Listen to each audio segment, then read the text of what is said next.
Yeah. So I think the communication we're trying to message to you, if you're listening and watching right now, is that you're probably working 10 times harder toward the fantasy or fixation that you have from your personalities, trying to honor this hero and what it wants.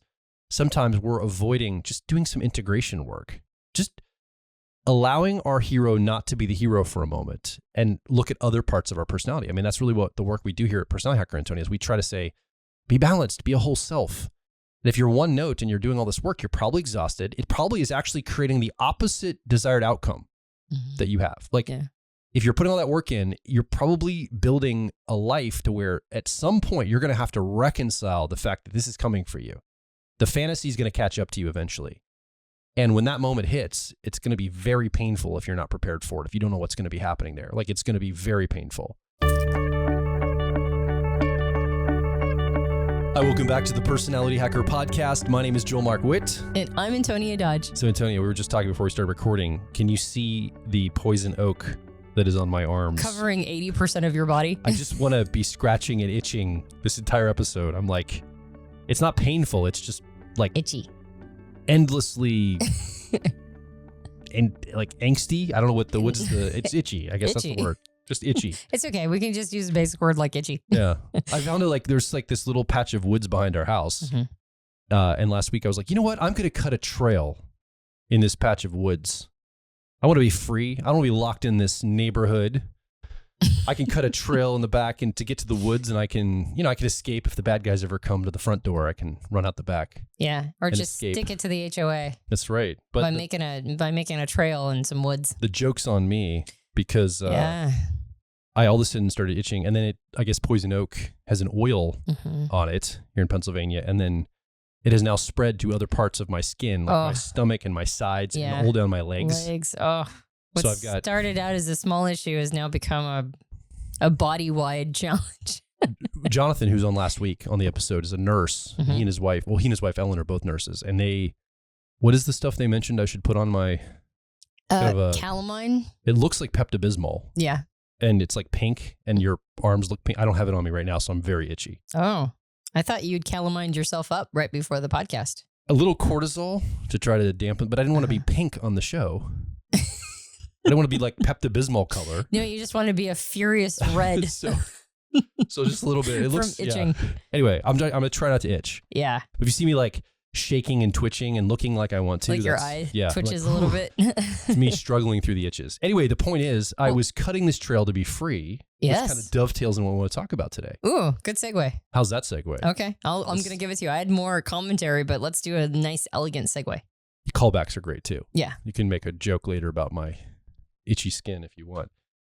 So as I was ruminating on why I was cutting this trail, I have a compulsion with ENFP preferences to continually seek unfettered freedom in my life. I am compulsively looking to find places and opportunities and situations and circumstances where I don't feel trapped or locked down or stuck. And this actually dovetails into our FIRM model. We wrote this in our book. There's a whole chapter dedicated to it. We've done podcasts about the FIRM model. FIRM is an acronym that stands for freedom, invulnerability, rightness, and management. It talks about clusters of personality types that have an idealism or a desire for each of those four categories to control their world or make sense of uncertainty. Yeah, it's also a module in the owner's manual. Also true, an entire module. Thank you. I almost forgot that. So as an ENFP, so I'll just work through the model real quick here, and then we'll get into some of the details of what I want to talk about today. So F stands for freedom in FIRM, and this is associated with all EP types. So ENFP, ESFP, ENTP, and ESTP, all four of those types have a fixation or a desire for freedom, unfettered freedom. Right. No restrictions. Yep. And it's a little bit of a fantasy. It's an idealism and a fantasy, but it's what all EPs crave. Hence, I was in the backwoods cutting a trail, trying to keep anywhere I can create freedom and movement. Getting poison oak. I stands for invulnerability. This is all IJs in the Myers-Briggs system. So INFJs, ISFJs, INTJs, and ISTJs. They fear being vulnerable and the feeling of out of control and helplessness when they share themselves and are vulnerable with the outer world. It feels really bad for them. And so they have a fantasy or an idealism around never being vulnerable ever, maintaining 100% invulnerability. Yep. Which is all, obviously a fantasy, just like unfettered freedom. R stands for rightness. This is all the IPs. So INTPs, ISTPs, INFPs, and ISFPs all want to have the right to have their subjective experience without having to prove it to the outside world. This also dips into being right. Yeah. Like my logic or my way of seeing it or the way I feel about something, that's the right way to feel about that because that's my subjective judgment about it. I don't care what the outside world is. I'm going to have my say and my rightness with me. And again, that's a little bit of a fantasy. You can't be right 100% of the time. You can't have the right view of something, but that's a desire that all IPs have. Or demand your rights be the ones that are prioritized. Exactly. Yeah. And then finally, management. And this is where all the EJs come in. We probably are like, oh, that makes sense. EJs are about management. And this is about organizing the outer world. And this is all, ENTJs, ESTJs, ENFJs, and ESFJs. Their best strategy for control in their life is to say, well, if I can manage everything, if everything's under my control and management, I feel safe, I feel secure, I feel like I can move through the world. Again, it's an unreality. It's a fantasy. It can never happen. You can never have enough management to not have uncertainty or have everything under your domain. Yeah. But even though these are fantasies and ideals, we can't help as humans, and based on your personality cluster, you're going to lean toward one of these four. We can't help but have these driving us almost compulsively. We almost have a compulsion for it. I can't shut off, and you too as an EP, Antonia, this fixation, this desire for freedom at all costs. And I'm always running from things that I think are going to stop me from being free, and I'm trying to go toward things that I believe will give me more freedom. I've ruined opportunities in my life over this. Yeah. Right? And Yeah, I've messed up stuff, and I've learned a lot. I've matured a lot. So I think we've got some comments today around, unpacking this a little bit more for people to understand it, but also some ways that we can mature this in our own lives. Yeah. So this firm model emerged from coaching and an observation of like a pattern that I saw in clients over and over again. And I didn't always have a reason why. I just saw it. Kept emerging. IJs, it was always about, not wanting to be vulnerable. For EJs, it was always about trying to manage everything. And I think it dovetails into, a couple other theories around type. I don't think that we're the only people who have observed sort of some of these patterns, but I didn't really have a strong argument for why this is the case. And I just assumed it was an attempt to serve our first function, our dominant or driver cognitive function in the car model. And I still think that it's like, well, my extroverted intuition or exploration wants to have total freedom to be able to go explore any idea I want to explore and make any connection I want to make and go travel the world and see things. And I don't want anything stopping me. And anytime anything stops me from just going and being able to explore the world at my heart's content, that thing becomes enemy number one. Yeah. So you can see that, and as you go down the line with the patterns, it is clearly an attempt to serve the dominant or driver function because it's that function's desires that are being represented. And then we talked a little bit about in the times past in other podcast episodes how, when you have introverted sensing or introverted intuition, it makes sense that you wouldn't want to be vulnerable to things because you're going to end up ruminating a lot. You're going to end up sort of inside your mind thinking about things. And so if you expose yourself to bad experiences or put yourself in a situation where you don't feel properly prepared, now you have to contend with that. Now it's inside of you and you have to be processing it a lot. And that probably feels really uncomfortable. And so who would want to put themselves in that situation? So you can see why that would be the case with IJs in invulnerability. For IPs and having either introverted thinking or introverted feeling, prioritizing the self and the conclusions you've come to and the things that, feel right to you or the things that, sort of what makes sense, to your own subjective logic. If that's your first function, if that's your dominant function, then asserting that and having the world agree with you is going to feel very validating. Oh, yeah. And so, and then having people reject that feels like a rejection of you as a person. So you could see why wanting to be able to assert your subjective, judgment is going to be something that becomes a bit of a fixation. And then if you lead with extroverted thinking or extroverted feeling, or harmony or effectiveness, then it makes sense that you're like things are it's gonna be obvious to you how things should be set up to get people's needs met or to be effective in the world. It makes sense that like it's so obvious, like you just move that thing over there, or you just do this thing, or you just talk to this person, have this conversation, or you just gather these resources. And it becomes so obvious. And other people always seem to fail at that. And so of course you're going to have a fixation to set the world up in the way that is really obvious to your first function. Yeah. So you can see why these compulsions come out of the dominant or driver functions, sort of what's obvious to that, or the desires of those functions. Yeah. But why does it become a full-on compulsion? I didn't know. Because it's like you said, these are clearly fantasies. It's clearly that this idea of unfettered freedom, I get to do whatever I want to, whenever I want to. I mean, that's a fantasy. And I'm always right, no matter what, or I always get to assert my rights. It's like, you have to meet people halfway. Clearly that's a fantasy. You're not always going to be right. So what gives us this desire for it to be the nth degree? Yeah. And that's something that I think you and I have been talking about recently. And that's, I think, the direction we want to go is like, what turns it into something that's like this, this compulsion for us? Yeah. I just want to make a comment. We've had a lot of new listeners. So we've had some of these discovery calls happening where people have come into our ecosystem. They've gotten the code with Jonathan or some of the other people on our discovery team. A lot of people are brand new. So I just want to make sure I make a comment that if you're like, whoa, effectiveness, harmony, driver, what in the world does all that mean? Just in case you're brand new, don't feel bad. There's a learning curve to some of this. I think one of the best places to start is with our car model. Mm-hmm. You can find it on our website, but also it's inside of our owner's manuals. We have one owner's manual for all of the 16 Myers-Briggs personality types. And this really goes into, we have a whole module about what we're talking about today, the firm fixations and fantasies. And we talk about how to, get a hold of those and work with them, work with those energies in your personality. Because each personality is going to be a little different and how it shows up for them. So I recommend downloading that car model, just kind of knowing what your driver, your co-pilot, your 10-year-old and 3-year-old are. I'm not going to go into it all right here, but if you go to personalityhacker.com/car model, you can look at the car model, the framework, but inside the owner's manual is going to be the best one because it's going to be tailored to you specifically and your personality type.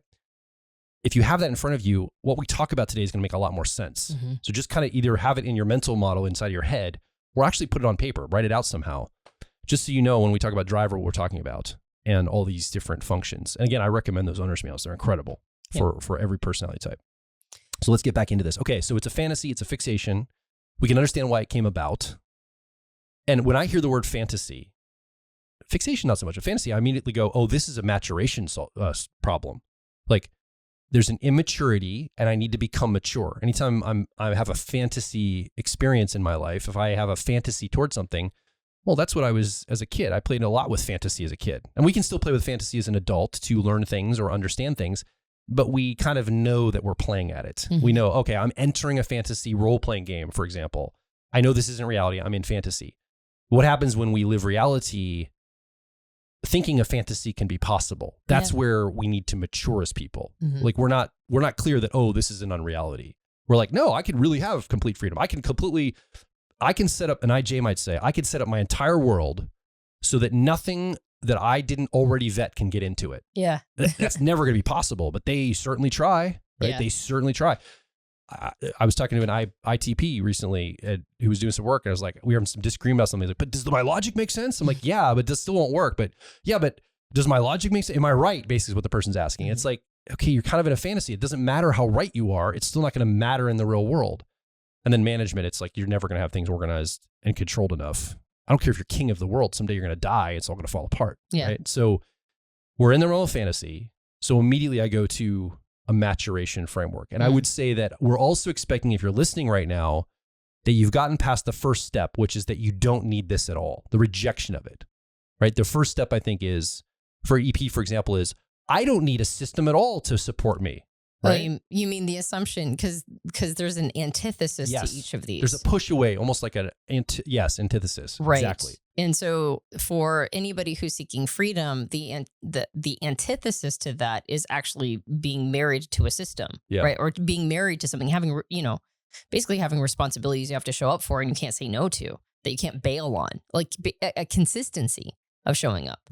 And so the antithesis to unfettered freedom is actually being rooted or being grounded or having some consistency. What I'm saying is a rejection. There's like two levels of fantasy. There's a first step, which is not even recognizing it. That's the first phase of fantasy. Yeah. The second phase of fantasy is recognizing, but still thinking you can beat the system somehow. Right. Okay. I see So what you when mean. I was younger, Mhm. I really believed that I could have a business on a laptop, live out of my car, have no place to live, have no routine or structure or institution I'm tied to, and I could still live a good life. Yeah. Like with nothing, no ballast at all. That's like one level of fantasy. I got past that. Now I'm like, no, I have to have some, like I have to have some structure. I have to have something underneath me that's holding me and supporting me. But I still have a lot of fantasy on what that could be. I still have a lot of idealism and Right. fantasy about that. Yeah. But I don't reject the idea of a system wholesale, Yes. right? Like I'm homeschooling our daughter. I'm online with curriculum that's helping me. Right. I used to just say, I don't need curriculum. I'll just invent it. Come on, Joel, that's ridiculous. Of course I need some kind of a structure or stable support for the curriculum I'm going to teach Piper. Yes. I can't just invent it on my head every day. That's not going to work. Yeah. I mean, you can, but you don't get as far. Yeah, Right. but it's an unreality. It's not going to happen. I'll fail on it. She's not going to get educated. It's going to fall apart as far as Yes. I'm concerned. Yeah. I've gotten past that, but I still have other fantasies. And each one of us have these, like an initial one. And we're not talking to people that haven't gotten past that first step yet, because that's something that you're going to have to almost do on your own. We can't really help you with that. Right. And I think where the road I was going down is to describe what is being rejected. When Fair the enough. person stays in fantasy, it's kind of good to know what is being rejected so that you can kind of self-assess and gut diagnose and like, oh, am I still stuck there? Am I still stuck in that fantasy space? So I think that's the direction. Okay. I mean, I was just going to add a little color commentary. Let's list them for each of them. Okay. So what is EP's? Yes. Like, what is it?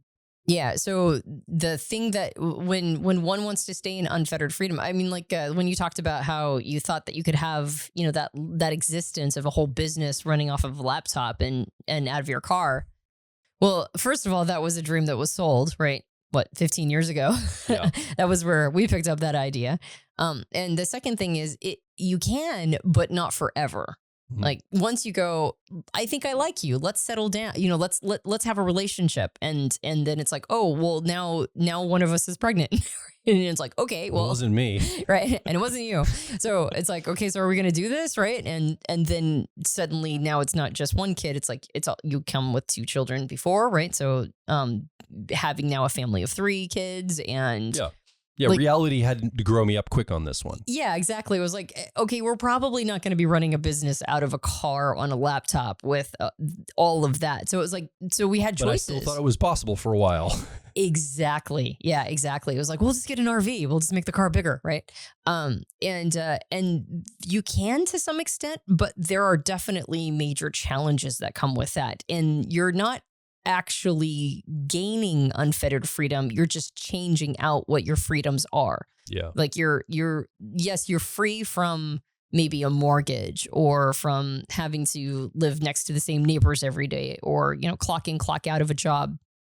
But you have other challenges you're experiencing, which is my kid is sick and I don't have a doctor that's, like a general practitioner for my child that understands their problems. And so what do I do then? Yeah. Or, and so on and so forth. So if you don't, we're talking about a very ENP style of freedom, but if you don't have, if you don't have any system set up at all, then the challenges become anytime anything goes wrong. You don't have anything to cover you. Yeah. And so now you're in a world of hurt.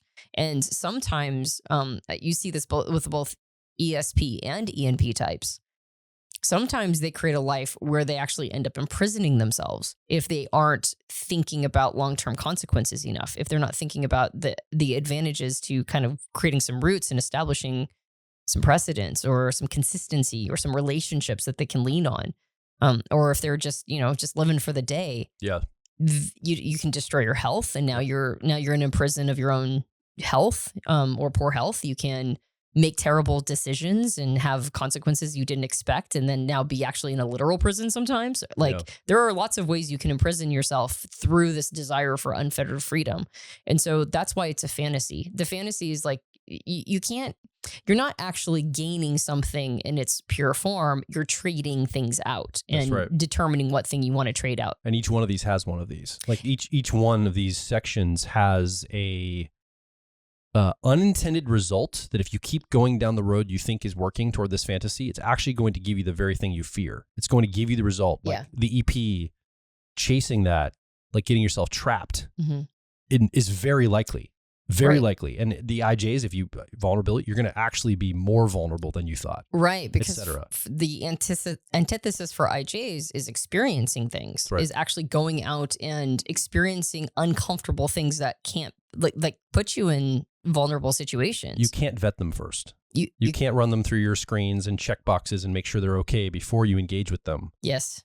Exactly. Or see them coming a mile away. And it might be forced upon you unless you learn how to do this on your own. Yeah. And if you protect yourself from being vulnerable enough, I mean, the most extreme version of this is like a shut-in. Yeah. Right. Somebody who just never leaves their house. They're just constantly home. And then they never have to be in any, situation that makes them feel vulnerable.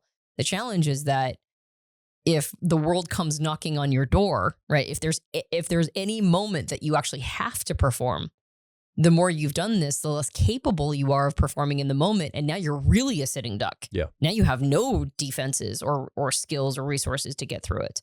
So the more you try to curate every situation to make it so that you never have to do anything that makes you feel uncomfortable or vulnerable, the more likely you are just kicking the can down the road, right? It's like you might be able to do that now, but what happens when you can no longer control the situation? And that was actually something I was going to mention before, that these are actually all control techniques. Yeah. It's not just management and EJs that are trying to be controlling. We're all trying to be controlling because we're trying to control the situation to our benefit.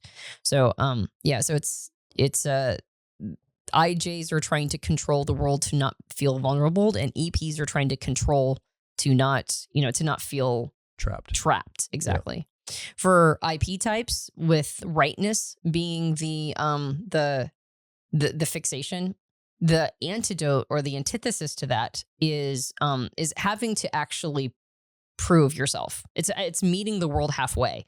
It's giving up some of your rights or giving up some of yourself to understand how the world could be just as right as you. Interoperability, really. I mean, I think that's the skill a lot of IPs need to develop, is how do I still have my sense of self and what I know or believe to be true, but also I need to interoperate with the outside world.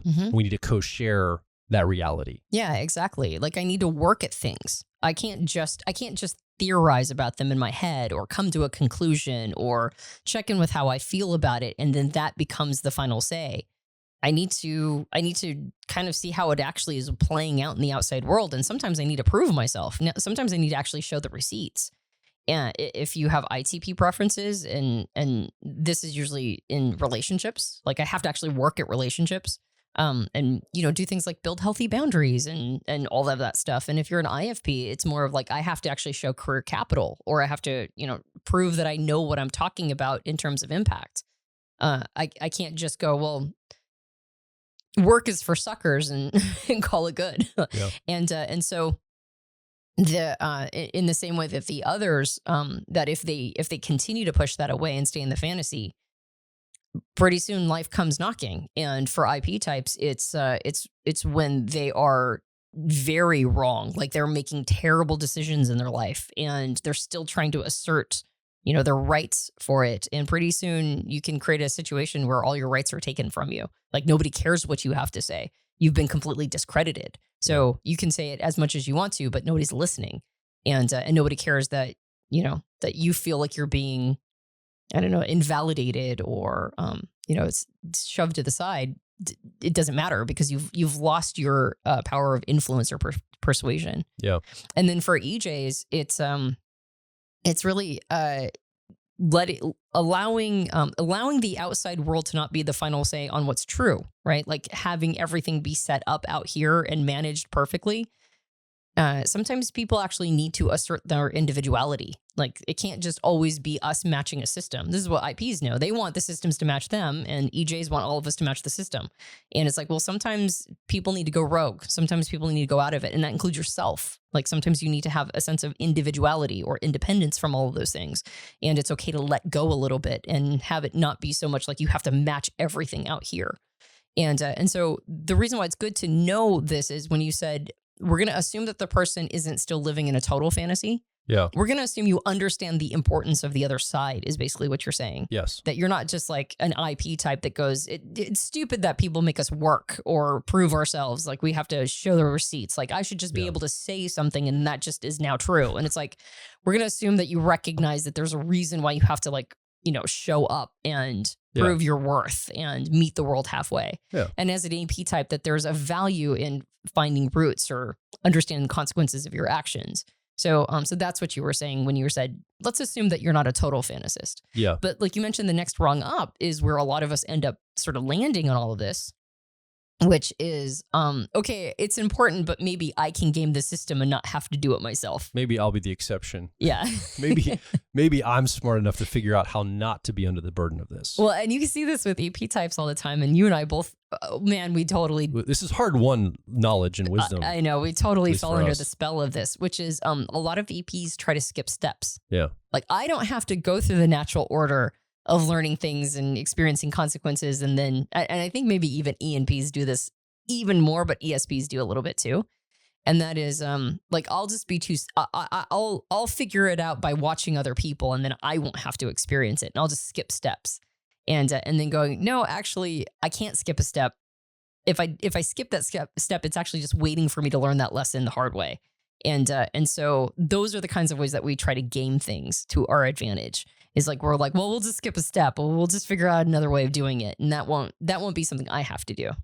So I feel pretty good with the establishment of the framework here, the firm fixation framework. You know that you need to reference the car model. I recommend getting an owner's manual for your personality type to look at the car model in there. It's got a bunch of things. It's got a whole module on firm. So let's go a level deeper now. We've established that we're talking about maturity, fantasy, and fixations. We're not talking about like childlike fantasies where this isn't a thing at all. We're like, okay, it's the next phase where it's like, okay, I kind of get that it's a thing, but I'm going to game it. I'm going to get out of it. I'm not going to have to worry about it. And here's what I want to introduce here, what we want to introduce here. We've been doing a lot of work with Dr. John Beebe, who came up with a model of personality. He's a Jungian analyst. He's been a Jungian analyst. He's in his 80s now, 50 years, I think? Yep. He knew people who knew Carl Jung personally. Yeah, basically. 1 degree of separation. So and we've been coaching with him monthly for years now, working with him directly to really understand some of the systems he brings. He brings this 8-function model of personality. Now, if you're new, don't worry about that. It's not an important thing you have to know out of the gate. But if you know type a little bit and you've heard of Dr. John Beebe, you are probably familiar with the 8-function model. He puts archetypical energy to each of us as an energy system. And these archetypes stay the same. So we have a certain order of 8 archetypes that show up for all of us. And then our personality flavors how those archetypes show up. That's basically the premise of the whole system.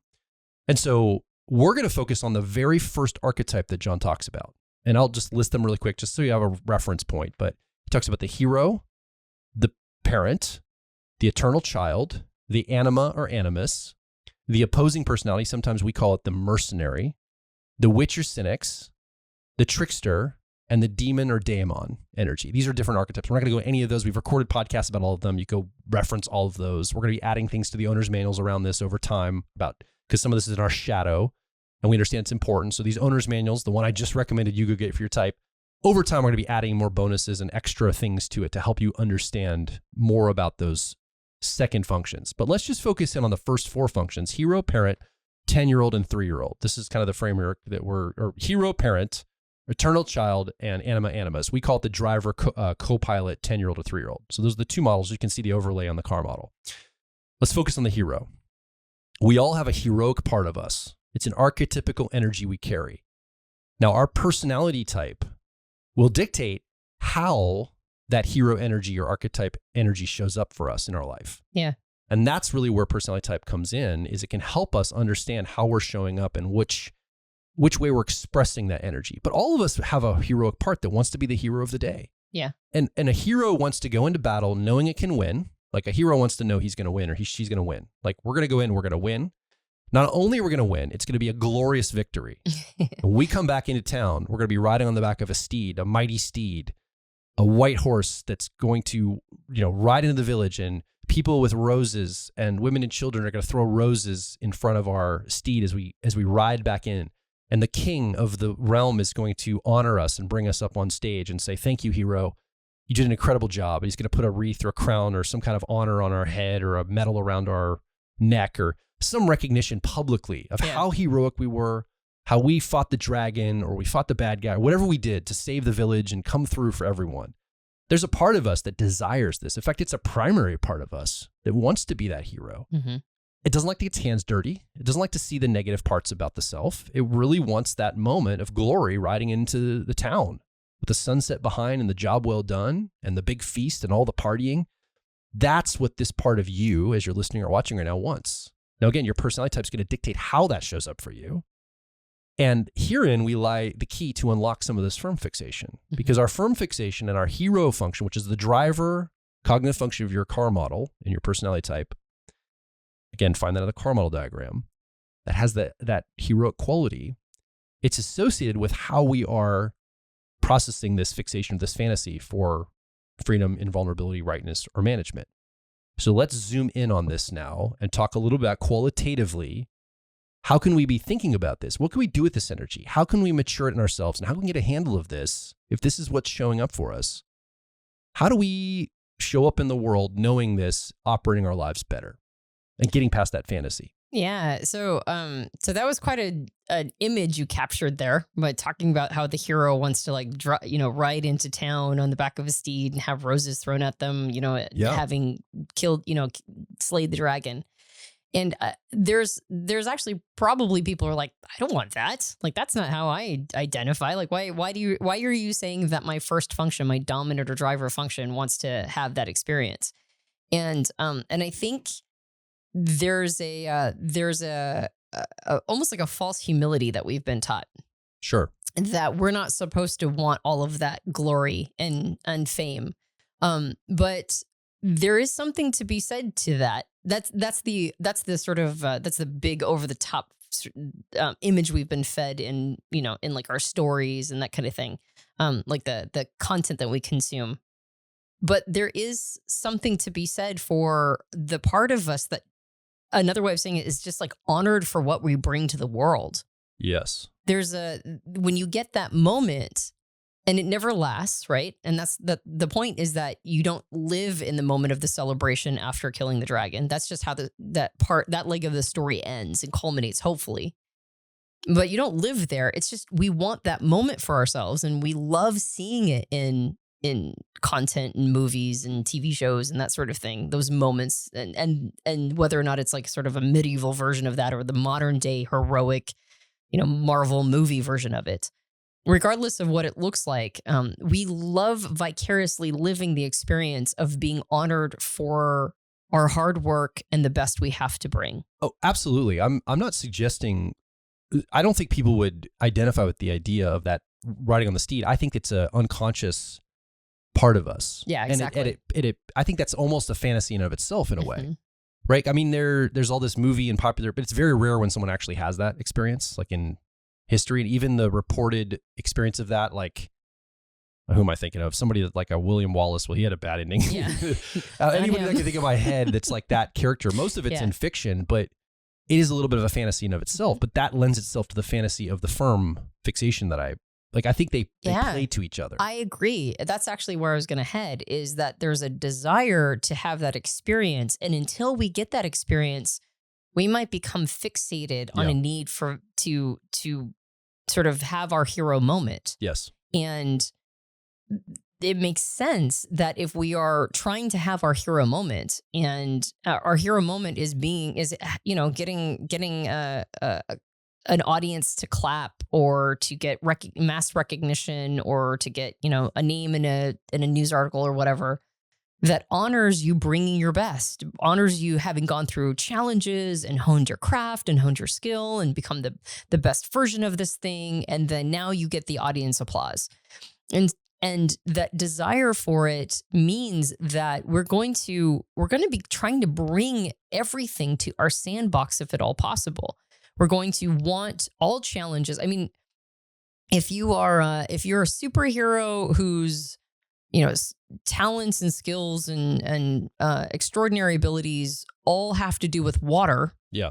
But the storyline lives in the desert, right? Arrakis.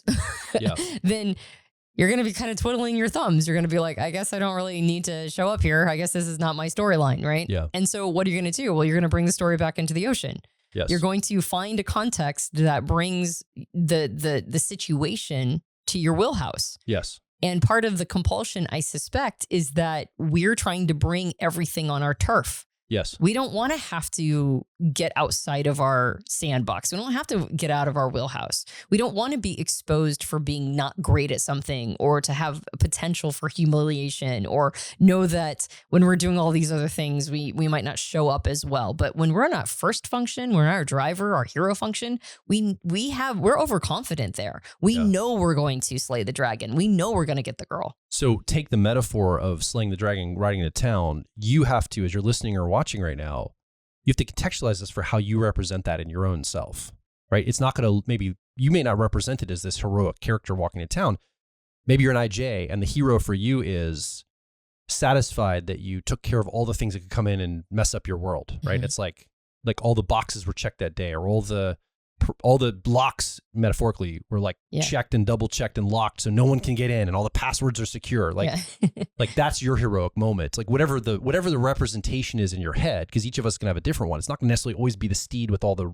It may not be recognition, right? Mm-hmm. You know, for an EJ, maybe it's just having a lot of money in your bank is the heroic measurement or something, because you controlled your world to where it's outputting resource. So you're going to have something that you represent this heroic moment for you. Mm-hmm. So you might want to take a moment just and think about, what would that be? How would you think about that in your own brain? The hero moment. Yeah. You know, for me, it's like somebody looking at me, maybe I'm out on the road and I step out of my car RV and somebody would say something like, you know, like, wow, how are you able to just travel and be free like this? It's like, I manage it. You know, I just have like the recognition that I'm able to just be free walking the earth, or I'm a digital nomad. Yeah, moving through the earth, and like having people recognize that. Like that's my version of driving in on the steed. And I just want to go to the Keys right now, so I'm driving down to Florida. Yeah, and just I'm going where I want to go, and people are like, you can just do that, take off work. It's like, I don't have to work. That's right, bitches. You know, like whatever.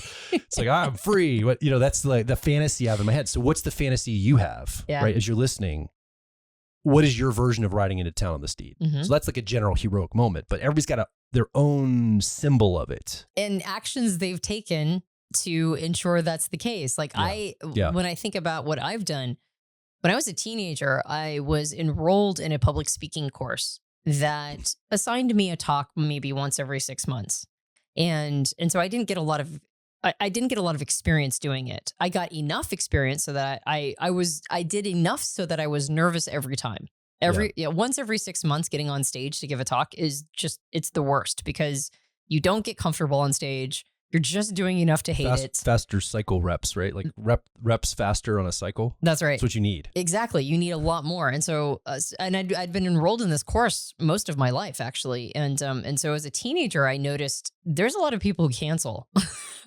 And when they cancel, somebody's got to fill in for them, and they've got to do it impromptu. And so nobody really judges them, because they just kind of get thrown in last minute.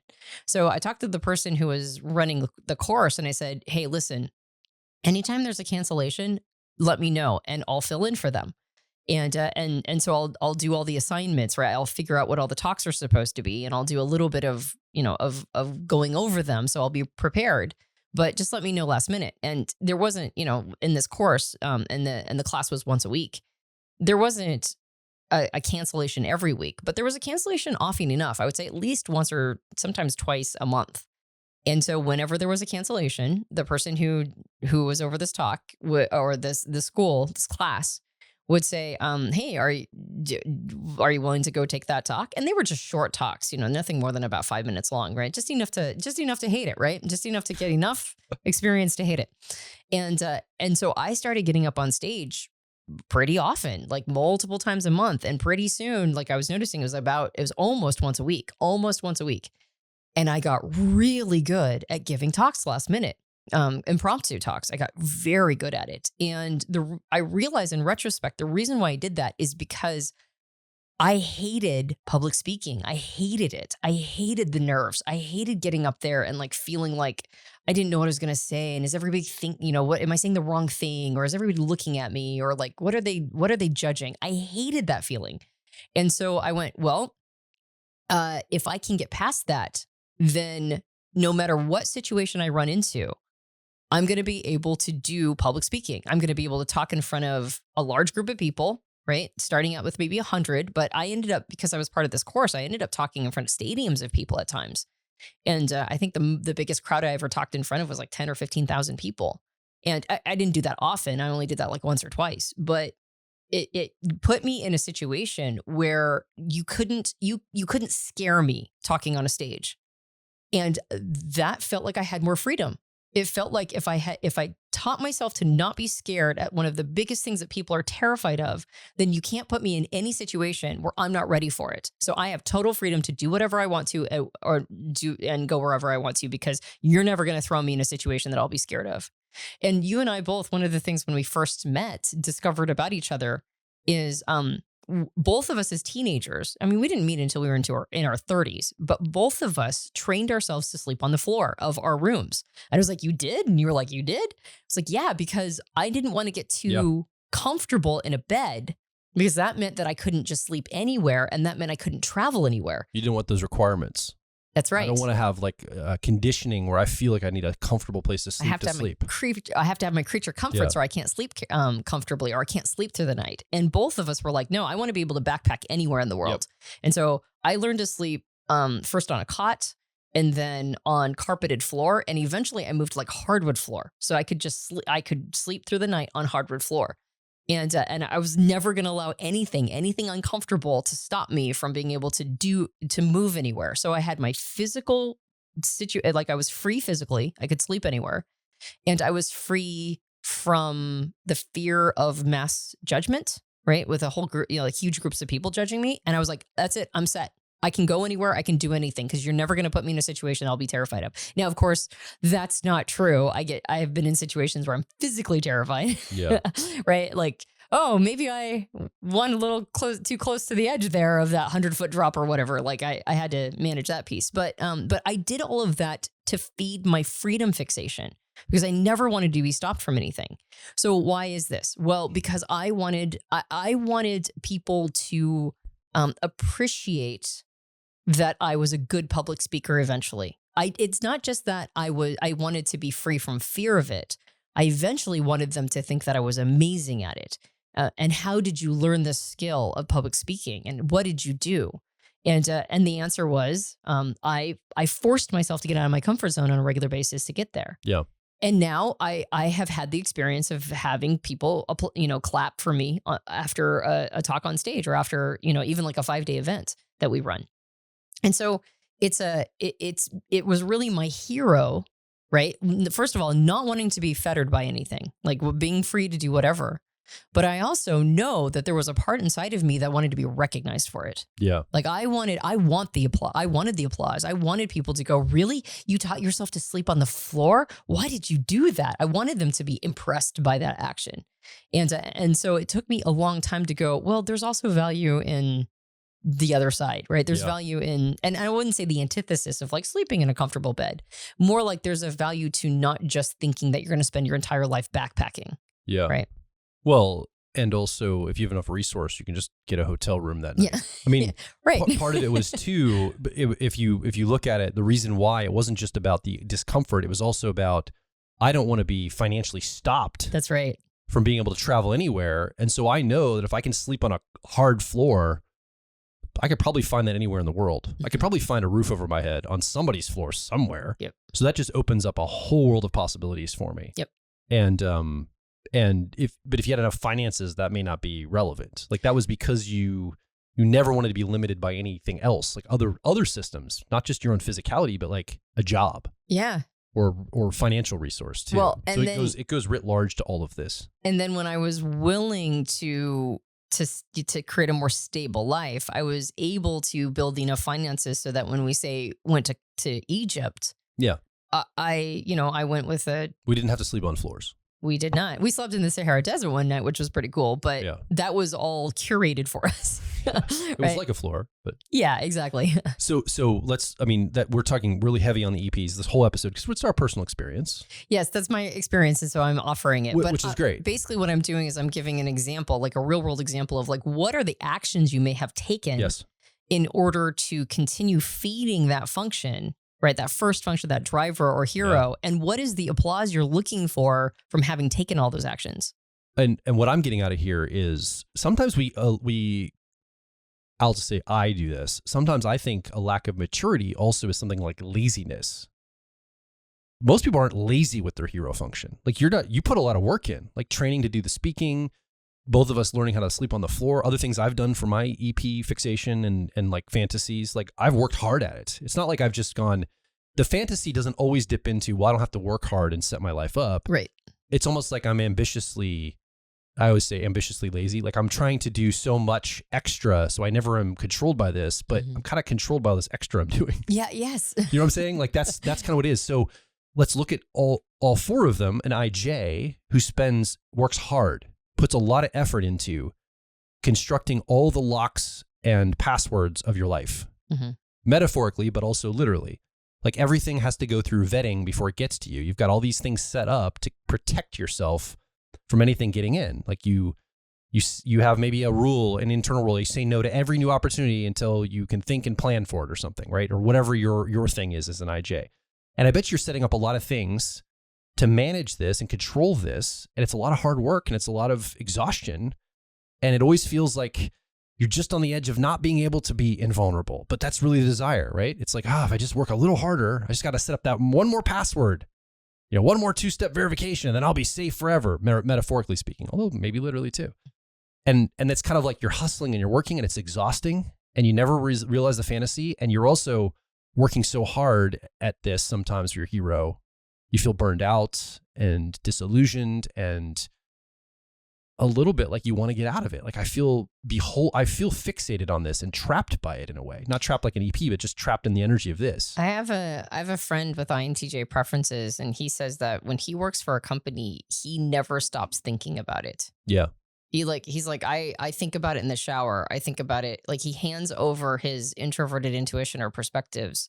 He's just constantly thinking about it, like creating systems and setting things up and making sure everything is as elegant as possible. He better be very careful what he lets in and who he works for then. Yeah, exactly. It happens to him. Yes. As an IJ. That's right. So exactly. I can see why there'd be a lot of protections because once they're in, he's into this company, he can't shut it off. He can't shut it off. So if you're an IJ, that's probably your experience. Yes. And you're trying to protect against that. Right? Yeah. And I think one thing to mention too about the other side and avoidance of it is not always just wanting to bring everything into your wheelhouse. There is legitimately also a great discomfort at going to the other side, which if you look at the car model is the 3-year-old or inferior function. It's called the anima or animus in John Beebe's model. For archetypical energy. That's right. And it really, when you run into something that disrupts or disturbs your first function, your hero or your driver, it kind of rolls off your back a little bit. Like sometimes it's a big one. Sometimes it's big enough so that it's like, okay, that's a life lesson and I'll remember that. But if it goes off the rails a little bit or it doesn't work out, we have we're way more resourced to be able to shrug about it and go, okay, that's just how that was. When we take a hit in our 3-year-old or inferior function or anima or animus, it feels much bigger. It feels like a really big deal, even if the hit's small, right? Speaking back to my friend with INTJ preferences, he told me a story which was hilarious. But he told me a story of an adventure he went on that did not turn out well. And as he was talking about it, I was remembering a lot of adventures I've had that were very similar. Yeah. And were sort of rolled out in a very similar way. And I learned similar lessons. But to me, they did not throttle me at all. I was like, okay, well, don't do it that way next time. But for him, he said that it sort of put him off of adventures. Like he was like, oh, I don't know if I should do adventures at all for a while. And he never actually said this. I should probably ask him directly. But whether or not that actually undermined his ability to follow opportunities for quite a while, like it might have actually done some damage. And for me, it wouldn't have done damage. It would have just been like another one, right? Yeah. Whereas I've gotten stuck in situations, my introverted sensing or memory function has, I've gotten sort of stuck in a situation that I didn't like.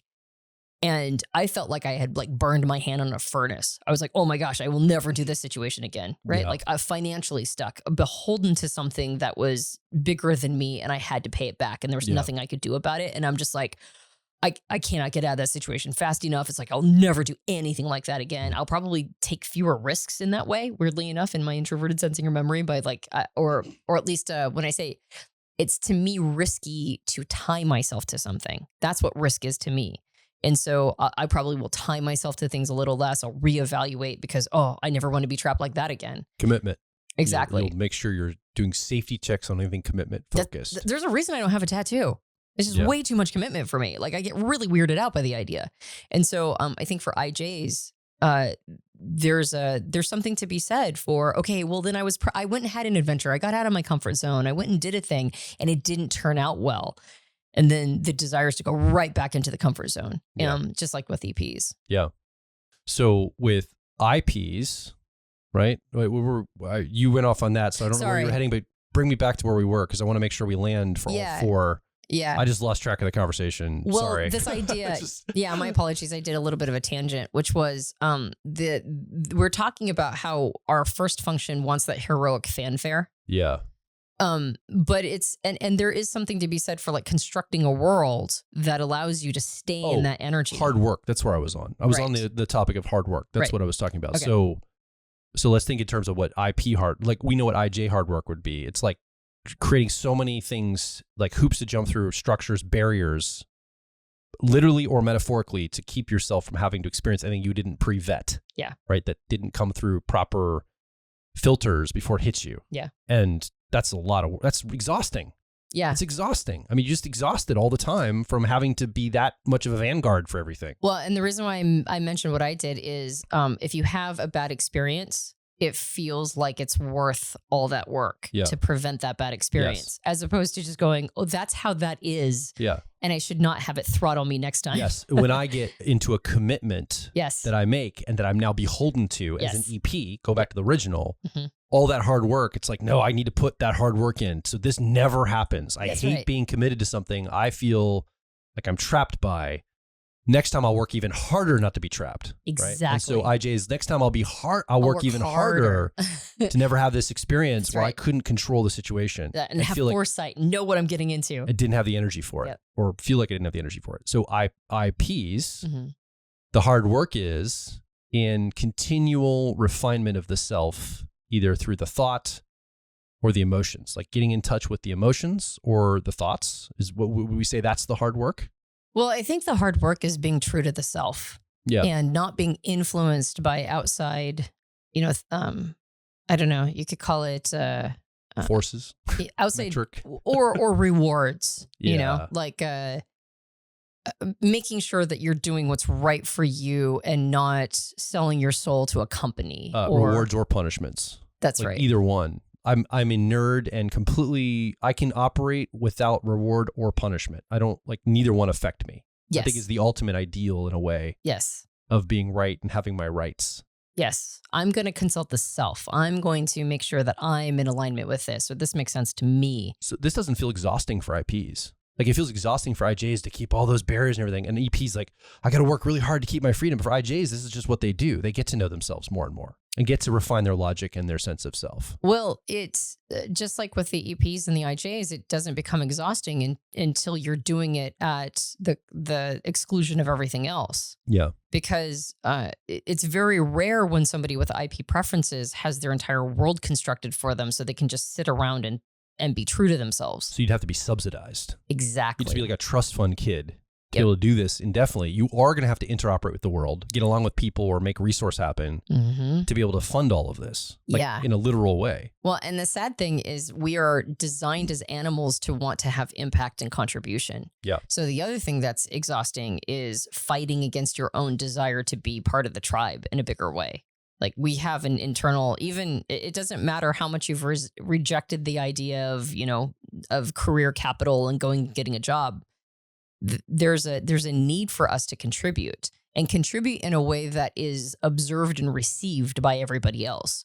And so if you are making sure that everything you do is 100% in alignment with the self, I mean, I know quite a few, say, IFP types that they live off the grid and they do they haul their water in and they collect the eggs every morning from the chickens, and they have their own world away from everybody else. And the amount of work that goes into their lifestyle in order to stay 100% in alignment, it can be exhausting. It's a lot. Your friend circle is probably smaller, and your resource circle is smaller, and the level of territory you can impact is probably smaller. Yes, well, and exactly, because if you're not playing well with others and you're not in cooperation with other people, and you see this with ITP sometimes, they just don't want to work with anybody else. They just want to work all by themselves. Then you have to do 10 times the work because you don't have anybody else sort of cooperating with you to, you don't have as much social or political, challenge. You don't have like people's bad moods you have to deal with, or, whatever bullshit they're bringing to the job or whatever. You don't have to deal with that. But then that means you have to do everybody's job, right, in order to get the same output. So it does become a lot of work because you're sort of rejecting this idea of cooperation if the thing isn't pure. And so I could see that being exhausting. Yeah. Well, let's talk about, I think the EJ management is pretty clear. It's exhausting to be like managing everything all the time and trying to make everybody match the system. And then like, it's almost like, how I like to see EJ energy. The fantasy is like, let's just get everybody to do the action or say the thing. We'll figure out how their heart or their mind matches later. Like it doesn't matter if they believe it or care about it or anything. Just do the external thing because that's what we've all agreed to. And for me, as an EJ, an EJ might say, that's good enough. Like, I don't even need you to care about it or like it. Just do the thing. Just get it done. Go apologize to that person or pull that button or produce that thing there. We need to get the output done, or we need to get the external control here. And I think it's exhausting to like keep people motivated and moving toward that and organized toward that and like herding cats all the time and yourself and keep like, it kind of like the IJs, it's like it's impenetrable control. It's like I need to have management over all of this no matter what. I can't let it slip for even a second or I'm going to lose control of all of it. Yeah. It's almost this. So I think the exhaustion is pretty clear. You're just trying to keep it all running. And you're doing it through pesky people that aren't always cooperative. Yeah. Which is really frustrating. And fighting against your own nature sometimes because your own sabotaging nature to your own system. Yeah. Well, because there's going to be a part of you that's like, maybe I'm not into this. Maybe I don't actually agree with all of this. Maybe maybe this isn't for me. Yeah. And you're like, what does Homer say? Shut up, brain, or I'll stab you with a Q-tip. It's like, that gets exhausting too. Your own nature, like trying to go, like maybe this is not our battle. Maybe this is somebody else's. Maybe this is not my thing.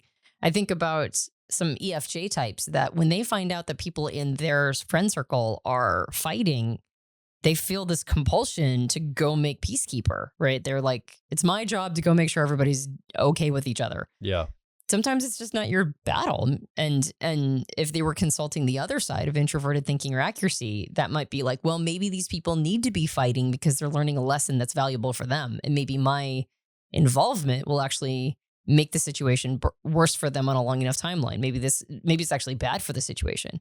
But if you're shutting all of those thoughts down, right, all that independent thought, and still feeling this compulsion to go, in that situation, maybe even meddle, then that's also exhausting too, because now you have the work of going and being peacekeeper, but which is not too bad because, it's like your first function. And so that feels good, especially if you succeed. But you're also pushing down that thought of like, well, maybe I'm actually causing more harm than good in this situation. Maybe they need to be fighting. Maybe they're working something out. Yeah. And so then that becomes exhausting to shut off your own mind, your own thoughts. And of course, that's why sometimes it becomes reported as a critical thought, right? An inner mean voice, because it's not being listened to, or it's not being acknowledged, or it only shows up to criticize your actions. That's exhausting. Yeah. So there's some of that too, and sort of pushing down and sublimating any of those fourth functions, no matter what your fixation is. It's exhausting to ignore the other side because the other side is a legitimate part of you. Yeah. So I think the communication we're trying to message to you, if you're listening and watching right now, is that you're probably working 10 times harder toward the fantasy or fixation that you have from your personalities, trying to honor this hero and what it wants. Sometimes we're avoiding just doing some integration work. Just allowing our hero not to be the hero for a moment and look at other parts of our personality. I mean, that's really what the work we do here at Personality Hacker, Antonia, is we try to say, be balanced, be a whole self. And if you're one note and you're doing all this work, you're probably exhausted. It probably is actually creating the opposite desired outcome that you have. Like, if you're putting all that work in, you're probably building a life to where at some point you're going to have to reconcile the fact that this is coming for you. The fantasy is going to catch up to you eventually. And when that moment hits, it's going to be very painful if you're not prepared for it, if you don't know what's going to be happening there. Like, it's going to be very painful. We were coaching an EP recently who's getting later in life and is used to doing a lot of adventures. And I think they were realizing, like, oh, at some point in my future, I may not have the physicality to do all these adventures. I am going to be, quote unquote, trapped at home. I'm going to have to reconcile that and figure that out. Yeah. Or an IJ who maybe their life, they had all the people around them, but those people aren't around them anymore. Now they have to go back into the world and recreate either a new tribe, new friend group, and all this. And now all the systems that they had set up for the impenetrability, they're going to have to recreate, they're going to have to go back in. It's going to be way more painful now because they never worked at the interfacing all this time. So now they got to go and figure all that out. It's almost going to be crippling to them. Well, they might even experience kind of a Benjamin Button situation where they started out feeling like an old soul when they were younger and they were going to make sure that they made all the right choices. But then if a person passes up every opportunity and they pass up every opportunity to live, then pretty soon they'll look around and everybody else has outpaced them. They'll all have been building a life and they themselves are, they've had all their opportunities past them. And so now they're like, oh, I guess it's just me still. Or I think a big one, a lot of IJs deal with perfectionism. And it's like when the hammer drops and you now have to be imperfect after years of being like 10 years of never having anybody see an imperfection. Yes. And then all of a sudden because you just can't keep it up anymore.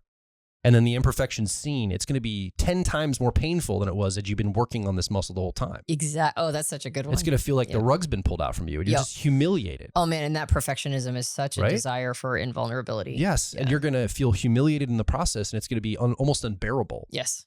For IJs, I think the humiliation is probably there as well. It's like, oh, maybe I'm not, like maybe interfacing with other people, when you finally do have to interface, whether it's forced upon you or not, and they don't perceive you in the way that you have a self-perception. You mean IPs, not IJs? That's what I meant to say. IPs. You have this self-perception because you have your subjective reality. And then the world's not reflecting that back to you, but you're certain that this is how the world would see you because this is how you see yourself. And maybe you've spent years not actually testing that in the real world to see how the world, like what their real feedback is. Yes. You assume it's going to be how you see yourself. And then all of a sudden you're shocked, surprised, and a little stunned and humiliated that they don't see you in the light that you see your own hero. I think of every movie that's become a cult favorite because of how bad it is. Yeah. Like I always think of there's some IP that was like, this is going to be amazing at the top of that. By the way, I'm not picking on anybody particularly. It's just, we all deal with this, right? Yes. And these are some extreme examples we're giving, but it to the point of maturation, right? Or an EJ who you just can't control anymore. We're talking to Jonathan. There's people, he's been in hospice his whole life. And he talks about like this ESTJ man who was used to just controlling everything in his world, but his physical body now in his 80s or 90s is breaking down. Like he can't even control himself, let alone anything in his world. And it's humiliating. He feels like at the end of his life, he was like, he was out of control. His literal bodily functions were out of control and he couldn't control the people around him. And it felt like he was diminished and it was intolerable for him. It's like super painful. Feeling. Yeah. So I guess what I'm trying to say is, or what we're trying to say is that someday we're going to have to all reconcile with these fantasies. Yeah. It's kind of like, like when do you want to do it? Do you want to do it now while you have the most options and ability to mature through it and work with these energies and develop yourself to deal with them? Or do you want to put your head in the sand, keep doubling down on your strategy to honor this heroic part of yourself, assuming you're never going to have to face the consequences of the fantasy.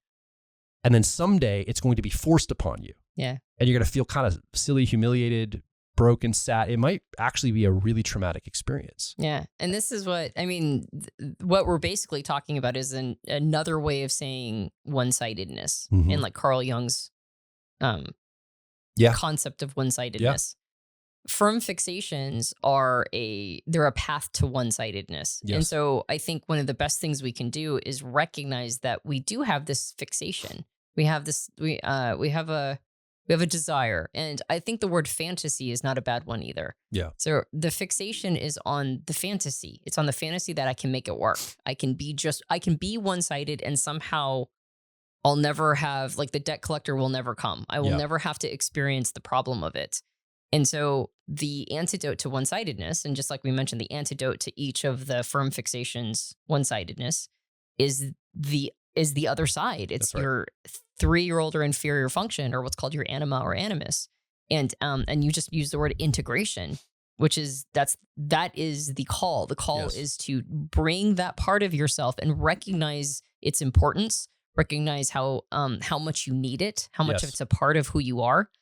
And then even more so, be willing to fail at it and then get back up, dust yourself off, and try again. Yes. Because when we start integrating that part of us, and it's usually a pretty ignored or neglected part, particularly if we're just starting out in our 20s or 30s to really integrate it, we will have a bunch of experiences from that part of ourselves that feel bad. That's why we don't want to go there, is because we don't want that feeling. But when we have those experiences and we go, oh, I'm not good at this. Oh, this is really bad. Oh, I'm kind of getting myself in a bit of a pickle. Oh, ouch, that hurt. Yeah. Then the integration work isn't just doing it. Integration work is doing it even when it hurts, even when you failed, even when it's led to not great consequences. And then finding a wider variety of doing it. That's not just one, like I'm extroverted sensing inferior or sensation 3-year-old and I go biking. And it's like, okay, but that probably isn't the way that you need to integrate it. It's probably presence work or jumping on opportunities quicker or being willing to, leap before you look. Yes. Right. Like it's the part that you maybe had your hand bitten or it doesn't feel so good or whatever. Like that's what needs to be integrated. Yes. So the firm fixation is yet another call to integrate that part of us so we do not become one-sided. We do a lot of work with this in our personality life path mentorship program, where we help identify what the flavor of that integration might be for a person. So we work through the different, like we mentioned, those archetypical energies I mentioned at the beginning, and your particular personality's flavoring of those energies. Mm-hmm. And so you're going to have a flavor of your hero. You're going to have a flavor of your 3-year-old, which anima or animus is the archetypal energy it's associated with. So that's kind of where we're headed. That's the destination to fix this or mature this. So how? Mm-hmm. What's the process? What's the trim tab here? So in your personality lies the answer, right? If you want to integrate that 3-year-old or inferior cognitive function, if you're looking at your car model, whatever it is for your specific personality type, and you'll need to go get the owner's manual for your type to know all the details of what to do here.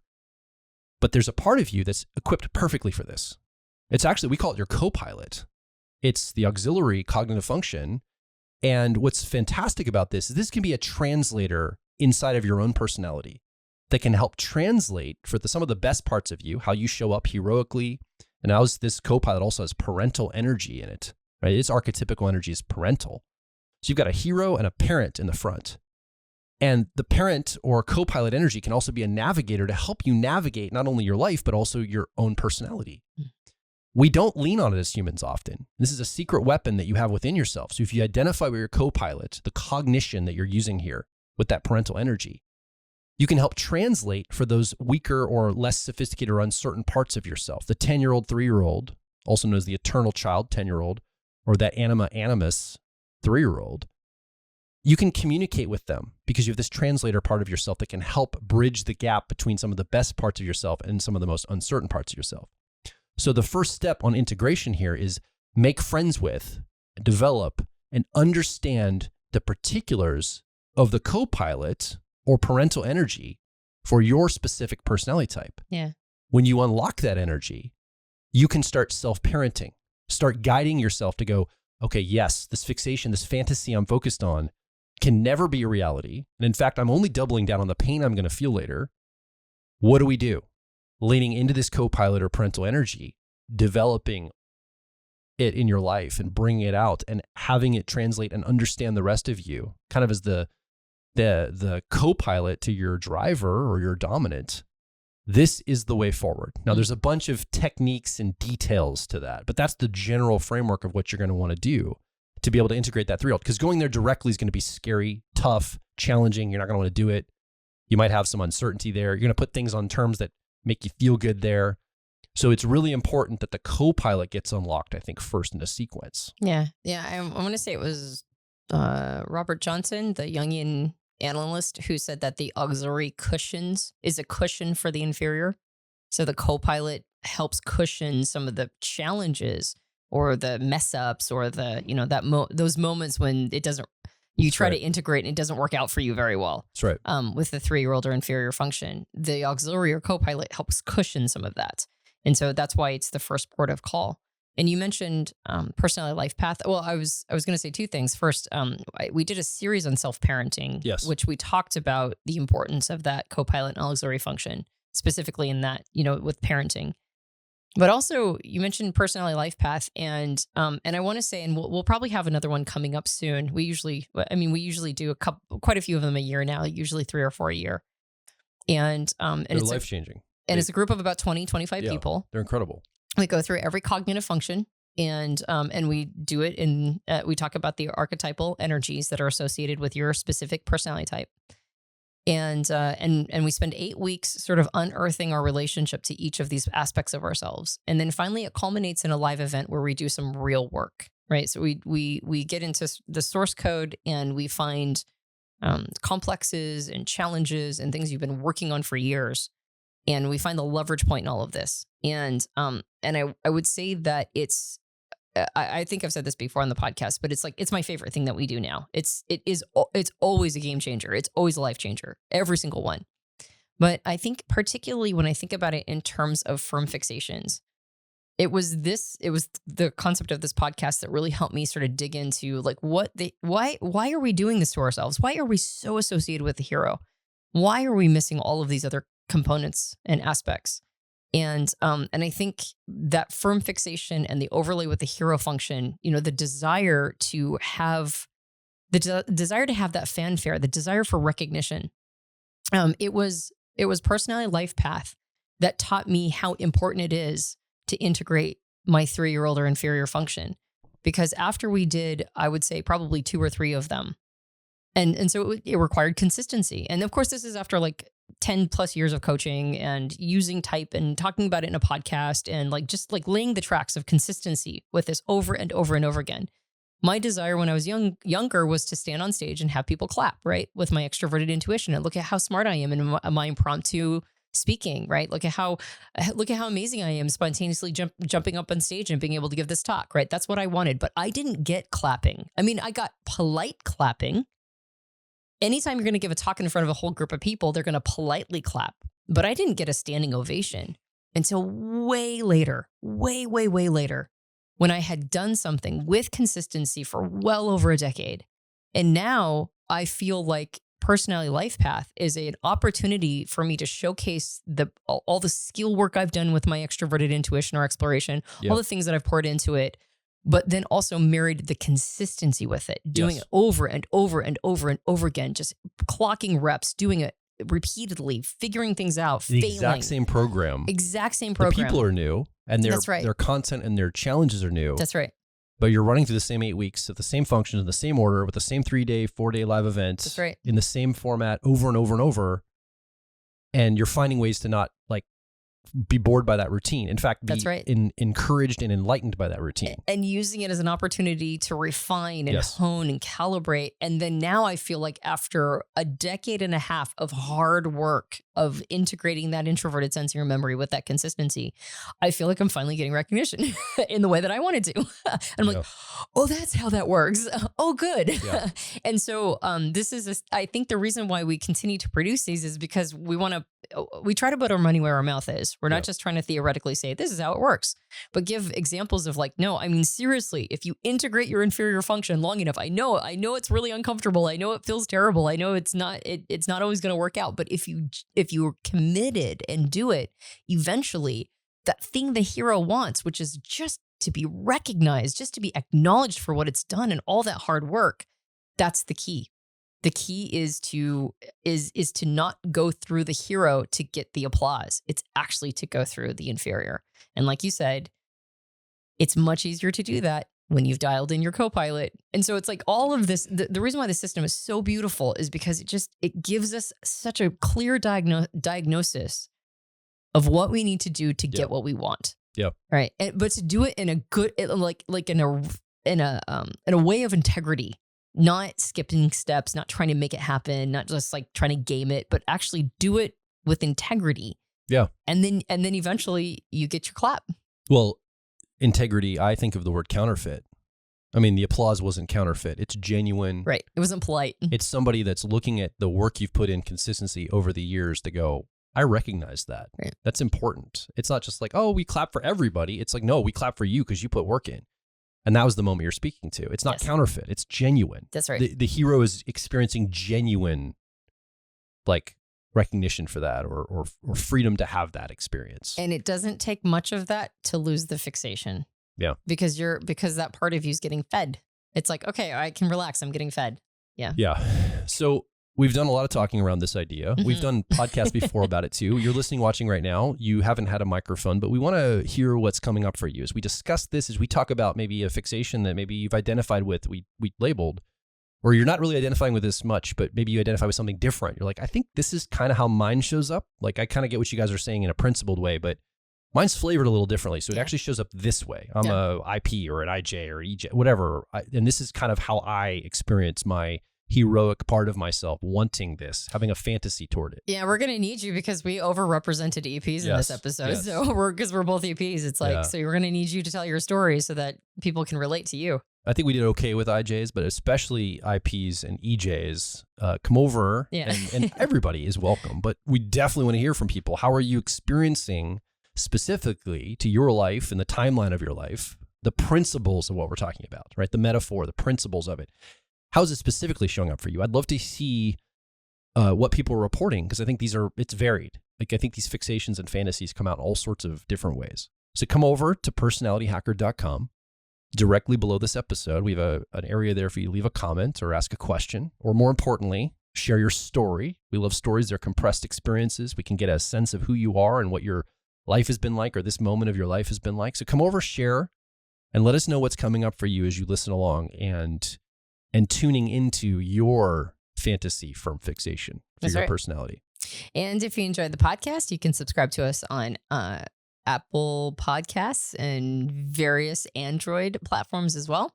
You can leave Spotify. Go subscribe on Spotify. That's right. That's all the young folks are using. That's right. And here's the problem with Spotify is that they don't do comments. Yeah. So Spotify does nothing for me. Nothing. I have a Spotify account, but I think I got into Pandora before Spotify came on board. Right. So I kind of just have my Pandora stations now. I'm like an old guy that just never changed. Old duffers. I'll die before you rip it away from me. That's right. But I should get into Spotify more. I should get it. Like, I think I've got an account. I should probably pay for it and all that. Yeah. You're right. They don't have comments. I'll die an old man before I recognize Spotify. But I think everybody else, like literally everyone else on the planet listens to Spotify. I think so too. Spotify. But they don't do comments, but Apple iTunes or Apple Podcast does. So there you go. If you leave a rating review wherever you can, I usually end up running into them and reading them, and that helps source and fuel me so that I can that's my applause so that my hero can keep going.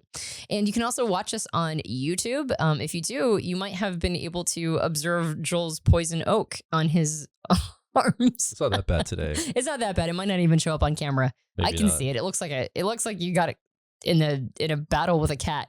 Actually, it looks terrible. It's itchy. But you did a good job not itching. You did a fabulous job. In fact, this podcast went on for a long time, so maybe we should stop it so you can I'm practicing a mindfulness. So when I have like an itch or an uncomfortableness in my body, I'm trying to really like go, okay, well, I can just sit here with that, be present to it. Ooh, Zen master. Like the seam in your sock. It's not easy. But I'm trying to use it as an opportunity to teach myself, like, don't scratch, just be present with it.